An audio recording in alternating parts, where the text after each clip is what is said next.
우리가 쓰고 있는 말, 한국어를 잘 보면요, 잘 들어야 무슨 뜻인지 알 수 있는 경우들이 있습니다. 제가 예를 들어 볼게요. 우리는 매일매일마다 음식을 먹습니다. 자, 한 끼, 두 끼, 세 끼 먹다 보면 어느덧 한 달, 두 달, 12달이 지나가면서 또 나이를 먹습니다. 자, 이런저런 무서운 상황을 만나게 되면 또 우리는 겁을 먹습니다. 자, 이를 그르치게 되면 또 남에게 욕을 먹습니다. 운동선수들은 1등 먹기 위해서 땀을 흘리며 우승을 먹는 꿈을 꾸게 됩니다. 여성들은 화장이 잘 먹으면 기분이 좋다고 합니다. 자, 이렇듯 인생을 온통 먹는 것으로 표현하기도 합니다. 자, 우리는 한평생 살면서 이와 같이 이런저런 것을 많이 먹게 됩니다. 자, 그 중에서 가장 중요한 것이 있다고 하면 무엇일까? 그것은 매 순간순간마다 먹는 마음입니다. 미국의 링컨 대통령이 이런 말을 했죠. 우리는 마음 먹은 만큼 행복해진다. 이런 유명한 말을 했습니다. 또 우리나라의 초밥의 왕이라고 하는 사람이 있더라고요. 요리사 한효주 씨가 이런 얘기를 했습니다. 음식에서 가장 중요한 것은 요리하는 사람의 마음이다 라고 얘기를 하면서 화가 잔뜩 난 마음으로 요리를 하면 손끝에서 독이 나간대요. 그래서 하는 말이 화가 나면 칼을 잡지 않는 것이 요리사의 바른 마음가짐이다. 이런 이야기를 했더라고요.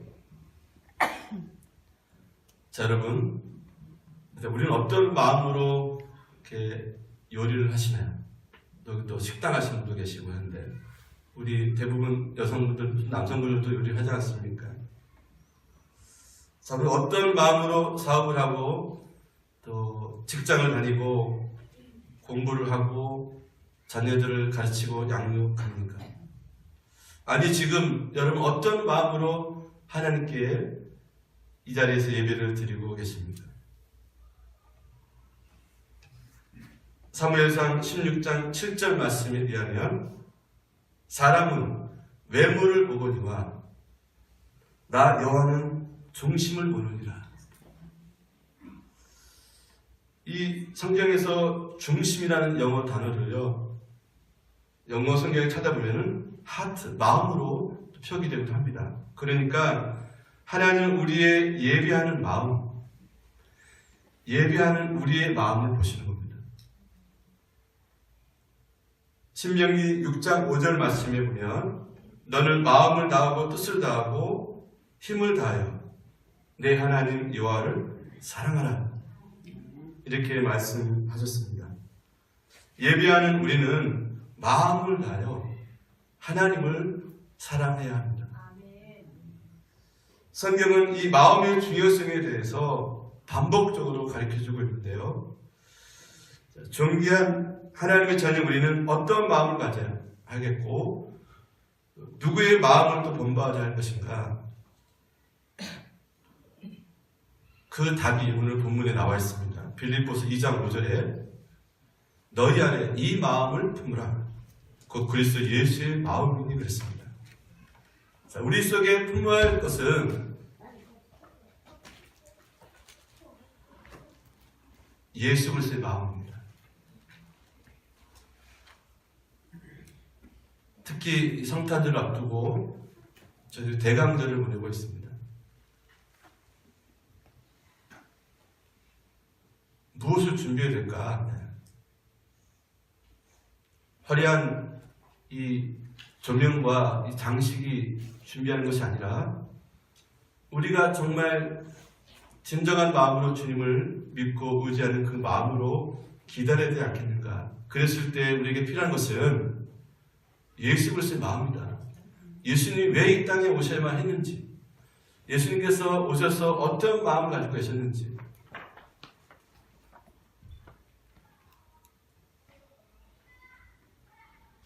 우리는 그 마음을 이 시간 예배를 통해 말씀을 통해서 얻기를 원합니다. 오늘 본문 빌립보서 1장 27절에 보면요, 사도 바울은 빌립보 교인들 향해서 이렇게 말합니다. 오직 너희는 그리스도의 복음에 합당하게 생활을 하라. 바울 목사님은 성도들에게 그리스도의 복음에 합당하게 생활을 하라고 이렇게 간절히 말하고 있습니다. 이렇게 말한 데에는 이유가 있습니다. 당시 이 빌립보 교회는 예수님을 믿는 성도들을 대적하는 자들이 많이 있었습니다. 빌립보 지역은 작은 로마라는 그런 별명을 가지고 있을 정도로 전형적인 로마식 그러한 도시였습니다. 그래서 이 도시 안에는 이 사고방식이, 생활 패턴이 이런 하나님의 믿는 믿음의 삶의 방식이 아니라 완전히 로마식대로, 요즘 말하면은 완전히 혼합주의고 또 세속적인 그런 방법을 사는 도시였기 때문에 빌립보 지역의 사람들은 빌립보 성도들을 대적자로 여겼습니다. 자, 이런 상황에서 성도들이 이 세상에 찌들은 로마식에 살아가는 세상 사람들 앞에서 어떻게 살아야 되느냐, 이 빌립보 교인들에게 바울은 오직 예수 그리스도의 마음을 품어야 된다는 겁니다. 그리고 그 예수님의 마음을 이렇게 설명해 내려갑니다. 빌립보서 2장 3절입니다. 아무 일이든지 다툼이나 허영을 하지 말고 오직 겸손한 마음으로 각각 자기보다 남을 낮게 여기라, 이렇게 말씀하고 있습니다. 겸손한 마음을 갖는 것, 자기보다 남을 낮게 여기는 것, 이것이 빌립보 교인들이 품어야 할 것이고, 오늘 우리가 이 어려운 시대를 살아가면서 또 성탄절을 앞두고 가져야 할 마음의 자세는 바로 예수 그리스도의 마음이다라고 가르쳐주고 있습니다. 자, 그러면 교만한 사람은 어떤 사람일까요? 한번 여러분과 비교해 보십시오. 남을 낮게 여깁니다. 그리고 자기를 높이는 겁니다. 자기를 중심에 두는 겁니다. 모든 점에, 모든 일에 자기가 중심이 되어야 한다고 생각하는 사람, 교만한 사람입니다. 그런 사람은 다른 사람과 어울려 하나 되기가 참으로 어렵습니다. 그런 반면에 겸손한 사람은 다른 사람을 높여줍니다. 자신보다 다른 사람이 낫다라고 인정할 줄 아는 사람이 겸손한 사람입니다. 내가 설사 많이 알고 많이 배우고 마음이 소유했어도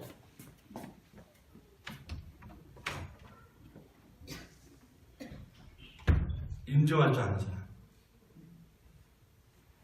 여러분, 좀 싸움이 생긴 이유가 뭘까요? 그 이유는 뭐냐면 내가 너보다 낫다라는 것이죠. 우리가 부부싸움 왜 합니까? 아내는 남편보다 자기를 낫다라고 여깁니다. 남편은 아내보다 자신이 낫다라고 생각합니다. 다 자기가 잘났다고 생각하기 때문에 다툼이 생기고 싸움이 생기는 건 아니겠어요? 그 신문에 이런 그 재미있는 이야기가 나왔습니다. 여러분, 그 고사성어를 바꿔서 이렇게 빗대어서 얘기하는 걸 한번 보시면요, 참 재미있습니다. 자, 인명재천이라는 말이 있습니다. 이거는 사람의 목숨은 하늘에 달려있다는 겁니다. 그런데 이거를 어떻게 쓰냐면요, 인명재천이라는 말씀입니다. 사람의 목숨은 아내에게 달렸다는 거예요. 자, 또 한 가지 있습니다. 진인사 대처명이라고 있습니다. 최선을 다한 후에 하늘의 명령을 기다리는 거예요. 근데 이것을 진인사 대처명을 합니다. 그래서요, 최선을 다한 후에 아내의 명령을 기다리는 거예요. 자, 또 있습니다. 지성이면 감천이라는 말이 있잖아요. 지극한 정성에는 하나도 감동한다는 거죠. 그런데 이거를 지성이면 감처라고 합니다. 정성을 다하면 아내가 감동한다는 거예요. 자, 그 다음에 천하태평이라는 말이 있습니다. 온 세상이 태평하다는 것이죠. 근데 처하태평이라고 합니다. 아내 밑에 있을 때 모든 것이 편하다는 것이죠. 자, 이게 요즘 아내 모시는 법이라고 합니다. 새로운 고사성어 시리즈라고 합니다. 자, 이 신문 보면서 제가 제 아내한테는 지금 처음 얘기하는데 참 남자들 서글프다 생각이 들어요. 어쩌다 세상이 이렇게 됐는지. 자, 여러분, 가정에서 우리는 어떻게 살고 있습니까?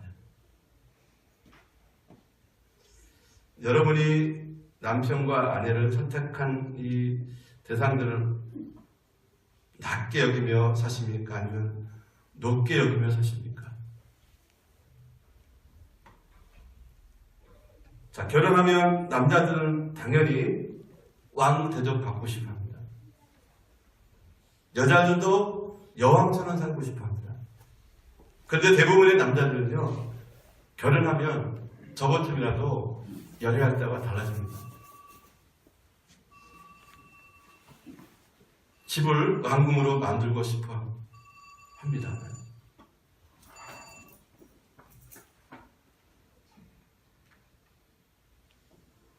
자, 어떻게 될까, 여러분? 방법은 아내를 여왕 모시듯이 대우하면 됩니다. 남편을 왕처럼 여기며 대접하면 되는 겁니다. 그래야 왕족이 되고, 그럼 우리 아이들은 어떻게 될까, 여러분? 왕자가 되고 공주가 되는 거 아니겠습니까? 그리고 그렇게 사는 집은 바로 왕궁이 되지 않을까요, 여러분? 자, 여러분, 지금 왕궁에 사십니까? 아니면 하인의 집에 사십니까?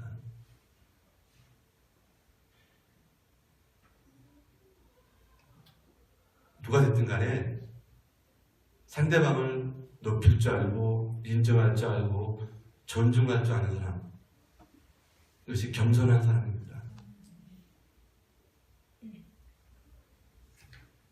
과거에 이 사람이 어떤 모습이 있든지 간에 존중해주는, 그러면 자기 자신은 어떻게 잘났습니까? 그렇죠? 그래서 겸손한 사람은 자신의 부족함을 먼저 생각합니다. 그러나 교만한 사람은 자기의 장점을 먼저 떠올리는 거예요. 사람들과 관계에서도 교만한 사람은 나를 이런 식으로 대접해? 라고 서운해하고 불평불만 속에 살아갑니다. 그러나 겸손한 사람은 상대방을 위해서 내가 저분을 위해 무엇을 해줄 수 있을까라고 먼저 생각하는 겁니다. 여러분, 사실 우리가 따져보면 저와 여러분은 하나님 앞에서 모두 부족한 존재입니다. 도토리 기적입니다.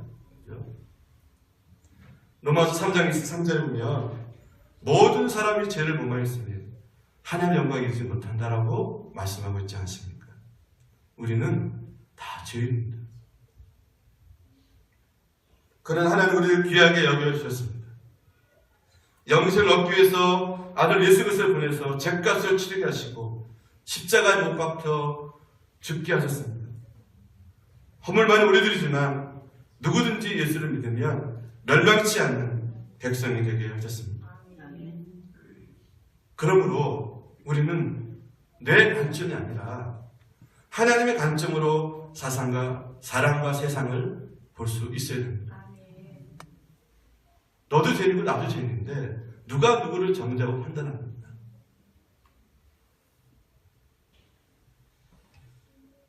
하나님께서 이 성도들을 바라보실 때 어떻게 보시냐면요, 존귀하게 보신다고 말씀해드렸습니다.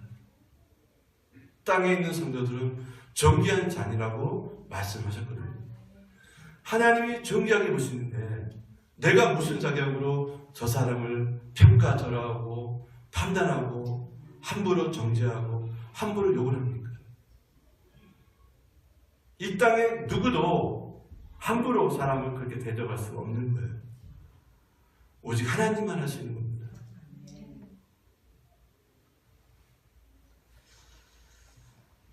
자, 예수님 마음은 어떤 것인가?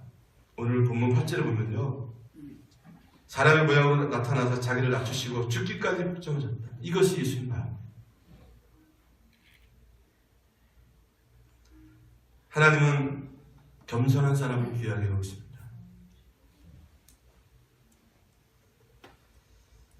예수님은 그 겸손의 마음으로 오셔서 겸손이 뭔가 친히 몸으로 보여주셨습니다.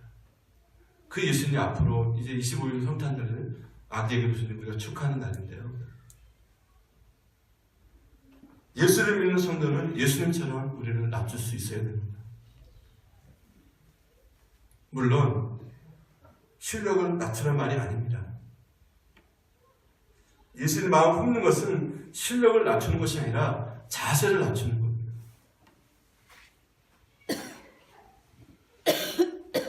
언젠가 누구라고 말은 못하지만 어떤 국무총리께서 교회를 예수를 믿는 분이었나 봐요. 주일날 집에는 못 가고 교회를 찾으시는데 전화가 왔더라고요. 그래서 예배가 몇 시냐, 위치가 어디냐, 사람 몇 명이냐, 성갈이 있느냐. 제가 그래서 그 비서할 때 뭐라고 그러냐면요, 호들갑 떨지 말라 그랬어요.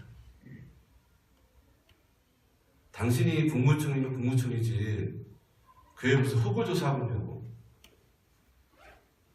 우리 교회 안 오셔도 되니까 다른 교회 안 오시라고 했어요. 자, 여러분, 대통령이나 할아버지라도요, 자기를 낮출 수 있어야 되는 거죠.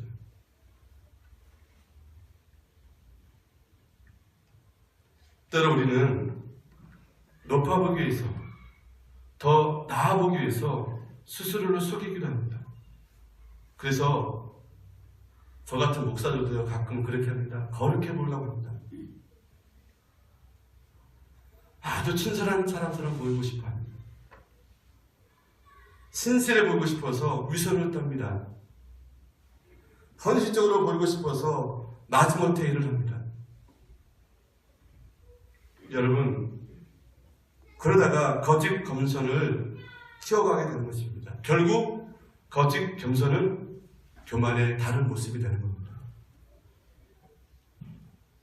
그러므로 우리는 신앙의 삶과 예배드림에, 섬김에, 봉사에 혹은 교만에 들어있지 않은지 우리가 살펴봐야 합니다. 자신이 생각하고 품는 겸손이 하나님 위대하심과 죄로 인해 부끄러움에서 비롯된 참된 겸손인지, 겸손을 통해 도리어 높아지는 겸손한 교만은 아닌지 우리 자신을 돌아봐야 됩니다.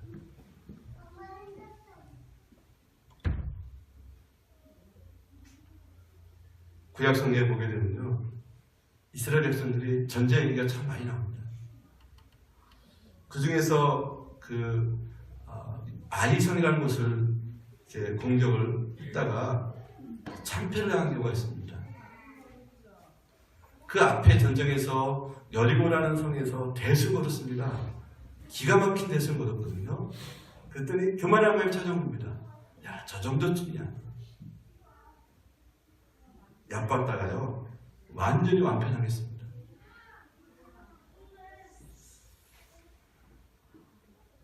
우리 신앙생활 가운데 이렇게 합니다. 뭘 그런 거 아직까지 기도해.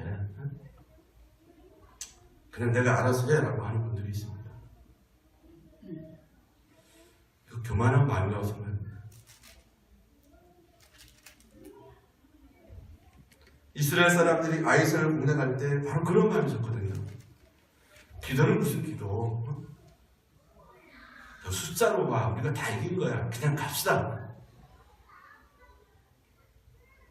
여러분, 크든 작든 대단이든 별걸 어디든 간에 범사에 하나님께 묻고 기도하는 그런 신앙, 그것이 바로 겸손한 신앙입니다. 자, 그러면 겸손을 잃어버리기 가장 쉬울 때가 어느 때인지 아십니까? 이것이 옳다라고 생각할 때, 또는 상대는 악하다고 여길 때, 또는 그 정도쯤이라고 생각이 들 때 바로 우리는 겸손을 잊어버리게 됩니다.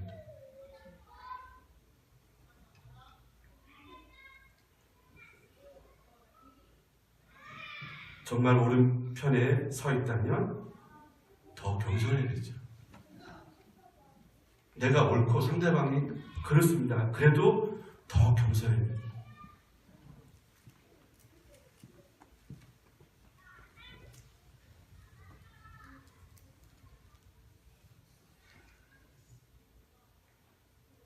미국의 버지니아 그린비라는 곳에 어떤 신실한 크리스찬 부부가 살았다고 합니다.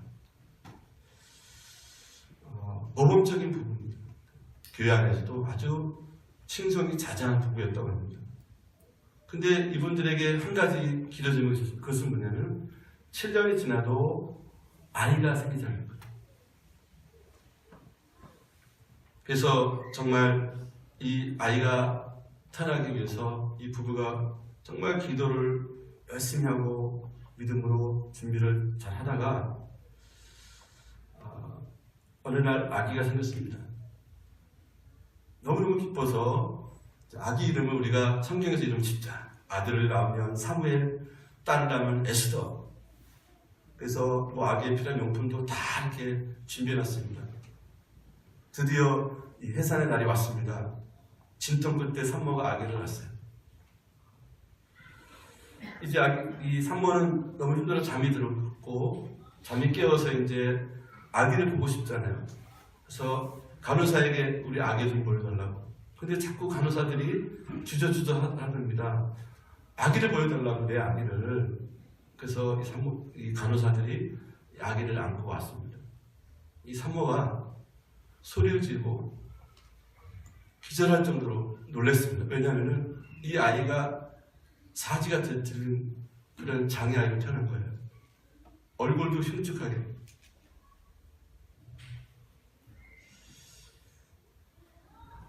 이 부부가 하나님께 통곡하며 원망합니다.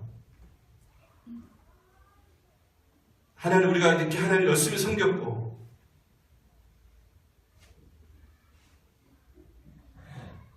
믿음으로 살아왔는데, 그리고 아기 달라고 이렇게 기도했는데 하나님, 우리에게 왜 이런 아기를 주셨습니까?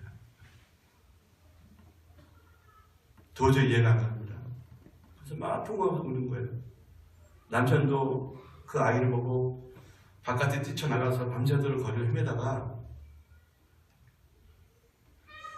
왜 이게 우리 이런 고통을 주냐고 막 저항을 하다가 새벽에 한 교회에 들어가서 기도를 했던 겁니다. 남편이 기도 중에 하나님께서 그 마음이 들려서 음성을 들었어요.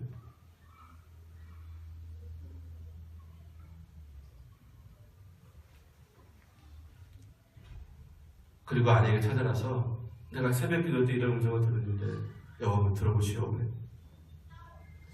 이 땅에 몸이 뒤틀리고 흉측하게 생긴 기영아, 이 아기를 세상에 보내야 되는데 어느 가정에 보내야 될까? 보다 내가 너의 가정을 선택했다. 너의 가정 정도면 이 아이가 사랑받고 자랐을 것 같아서 내가 너의 가정에 보냈다라고 그런 마음의 음성이 들리더래요. 이 남편이 그 깨달음을 얻고 무릎을 꿇고 또 하나님께 눈물로 기도합니다. 하나님, 죄송합니다. 저희들이 교만했습니다. 그래서 이 이야기를 아내에게 들려주면서 같이 병실에 있던 의사도 간호사도 다 같이 울었다는 그런 간증 얘기를 제가 본 적이 있습니다. 자, 여러분, 가정에서, 일터에서 또는 교회에서 아무리 옳은 일, 좋은 일을 할 때에도 내 자세, 내 마음을 맞춰야 됩니다. 우리는 내 기준에 맞지 않으면 원망하고 탄식하고 청구하고 불평합니다. 자, 여러분, 예수를 믿는 저 여러분은 그 예수님 마음, 자신을 낮추는 것, 죽기까지 순종하는 것, 이 겸손함을 잃지 말아야 됩니다. 내가 이런 말 하면 상대방이 어떻게 생각할까 해야 될 줄 알아야 됩니다. 자기가 맞는 거는 상처고 자기가 주는 건 상처가 아닌 거로 생각하는 경우들이 참으로 많거든요. 교만한 모습입니다.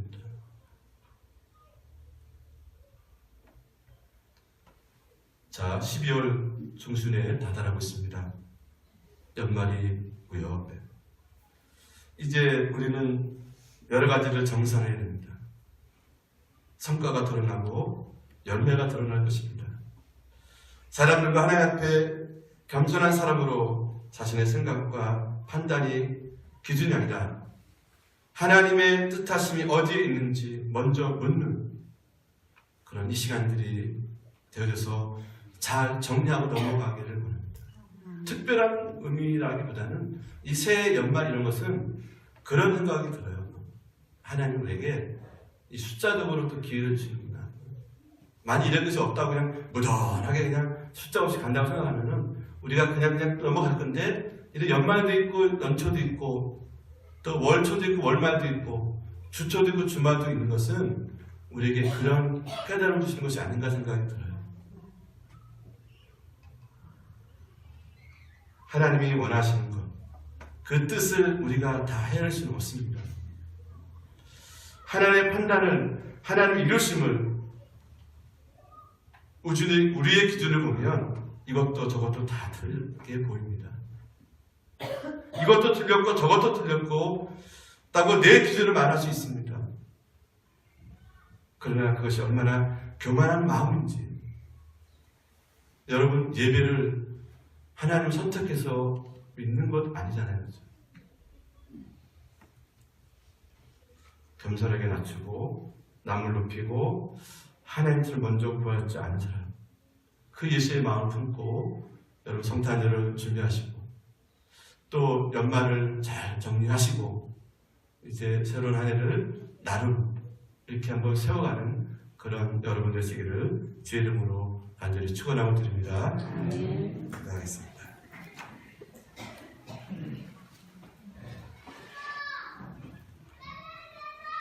고맙고 감사하신 하나님 아버지, 이 거룩한 주일에 예배의 자리에 있게 해주셔서 참으로 감사합니다.